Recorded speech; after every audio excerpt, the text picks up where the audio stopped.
नमस्कार दोस्तों।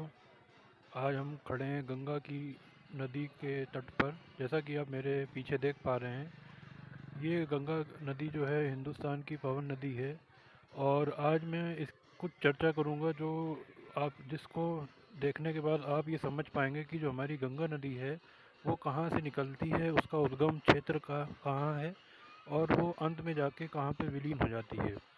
इस बीच में वो कितना सफ़र तय करती है और किन किन रास्तों से होके वो हमारे भारत में एक प्रमुख जल स्रोत का साधन है जिसको वो पूरा करती है। आज हम बात करते हैं गंगा नदी की।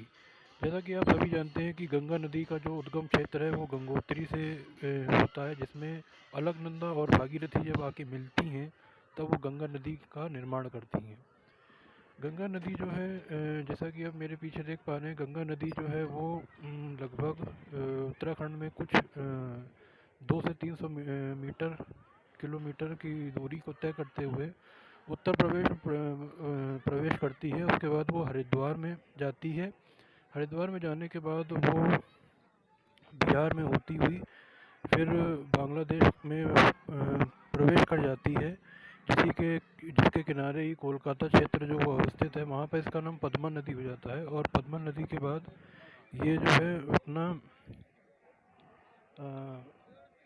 फिर बंगाल की खाड़ी में जाके गिर जाती है।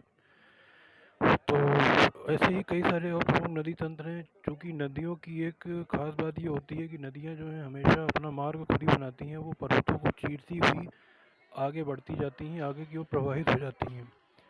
और कई सारे और प्रमुख नदी तंत्र हैं हमारे भारत देश में, जैसे कि एक बड़ा नदी तंत्र है सतलुज नदी तंत्र है, जिसमें कई सारी नदियों का मिलान होता है। दूसरा नदी तंत्र है ब्रह्मपुत्र नदी तंत्र, जिसमें भी कई सारी नदियों का मिलान होता है। तो जो हमारा पृथ्वी है, पृथ्वी का एक आधा जो भूभाग है वो जलमग्न है, जिसमें चूँकि समुद्र है और समुद्र का एक छोटा रूप है वो नदी कहलाता है। नदी हमेशा चलायमान रहती है और इसको लेकर कई सारी परियोजनाएं भी हैं जो मेरे आगे आने वाली वीडियो में आपको नदी जल परियोजना के बारे में बताऊंगा भी और उससे आपको अवगत कराऊंगा। तो आशा करता हूं, अब चूँकि शाम हो रही है, देख पा रहे होंगे आप, मौसम यहाँ पे ढल रहा है, तो अब मैं भी निकलूँगा और आपको ऐसे ही जो है आपका ज्ञानवर्धक बातों के लिए मैं अपना ये वीडियो लाता रहूँगा। बहुत बहुत शुक्रिया, बहुत बहुत धन्यवाद।